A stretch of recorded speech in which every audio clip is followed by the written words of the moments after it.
কর্মসূচিটা হচ্ছে গণহত্যাকারী শেখ হাসিনার বিচার চাই, ফাঁসি চাই। বাংলার মাটিতে এই শেখ হাসিনা সহ তার অবৈধ মন্ত্রী এমপিদের বিচার হবে ইনশাআল্লাহ। আমরা বাংলাদেশের বাংলাদেশের ছাত্র এবং জনতার গণ অভ্যুত্থানের মাধ্যমে স্বৈরাচার শেখ হাসিনা সরকারের পতন হয়েছে। বাংলাদেশে আর কোন স্বৈরাচার দেখতে চাই না।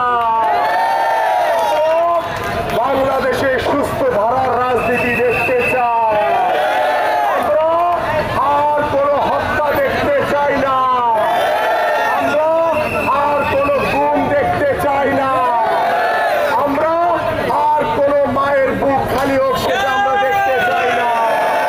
আমরা আমাদের ছাত্র ভাইদের উপরে যে গুলি করে হত্যা করা হয়েছে, আমাদের সাধারণ মানুষকে যে গুলি করে হত্যা করা হয়েছে, আমাদের বিএনপি নেতা কর্মীদেরকে যে গুলি করে হত্যা করা হয়েছে, তার বিচার চাই, সকলের ফাঁসি চাই।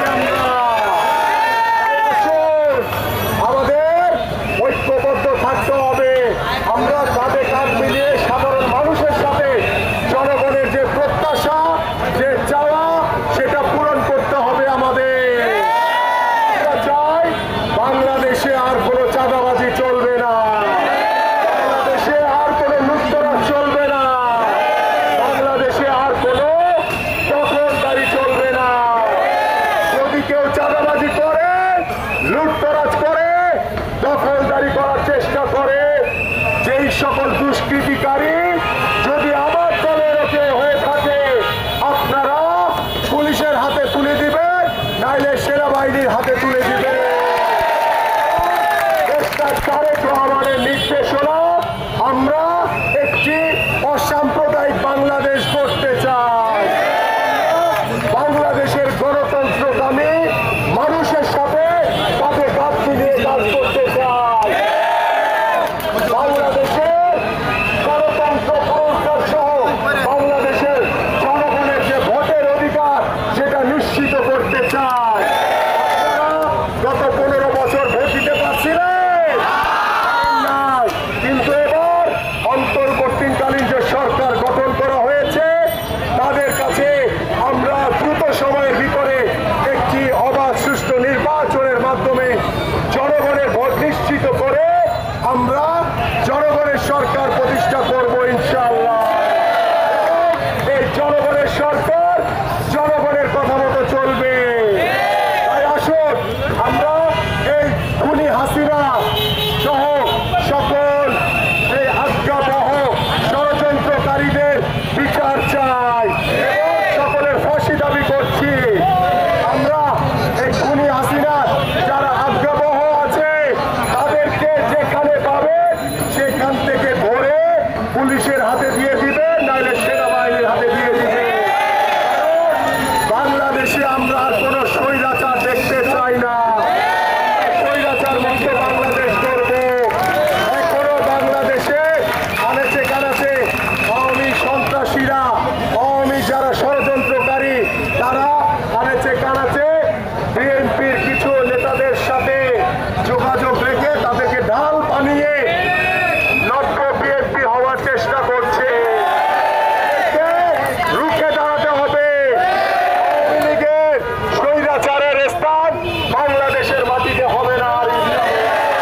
আর আসুন আপনাদের সকলকে আজকের এই মিছিল সফল করার জন্য বিএনপি সহ সকল অঙ্গ এবং সহযোগী সংগঠনের সকল নেতৃবৃন্দকে আন্তরিকভাবে ধন্যবাদ জ্ঞাপন করছি।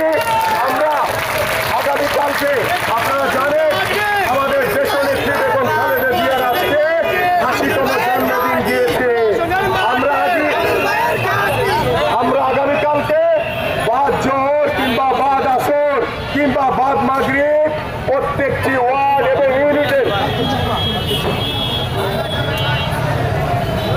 বাদ জুমা, বাদ আসর কিংবা বাদ মাগরিব কিংবা বাদ এশা, আপনারা যখন যেখানে পারবেন প্রত্যেকটি থানা, ওয়ার্ড এবং ইউনিটে যে এলাকায় মসজিদ রয়েছে, সেখানে আমাদের দেশনেত্রী বেগম খালেদা জিয়ার সুস্থতা এবং দীর্ঘায়ু কামনা করে দোয়া করে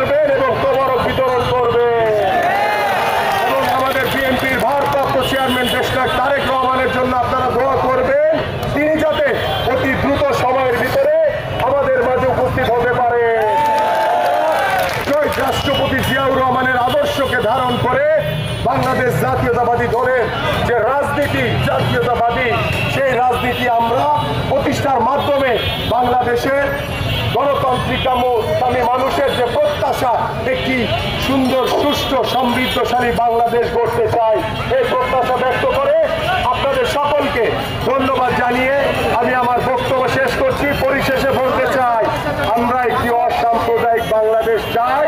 তাই আমাদের হিন্দু সম্প্রদায়ের যে ভাইরা আছেন বা আমাদের যে মন্দিরগুলি রয়েছে আজকে রাতেও আপনারা সকলে পাহারা দিবেন যাতে এই শেখ হাসিনার স্বৈরাচার সরকার গত 17 বছরে হিন্দুদের উপরে জুলুম করে নির্যাতন করে মন্দিরে আগুন লাগিয়ে দিয়ে বিএনপির উপরে চাপিয়ে দেওয়ার চেষ্টা করছে। এই ধরনের কার্যক্রম এই সন্ত্রাসী কার্যক্রম আর হতে দেব না। আমরা নিজেরা হিন্দু ভাইদের পাশে থাকবো, বৌদ্ধদের পাশে থাকবো, খ্রিস্টান ভাইদের পাশে থাকে আমরা কাঁধে কাঁধ মিলিয়ে একসাথে বসবাস করব এবং সমৃদ্ধশালী বাংলাদেশ গড়ব ইনশাআল্লাহ। ধন্যবাদ। বাংলাদেশ জিন্দাবাদ।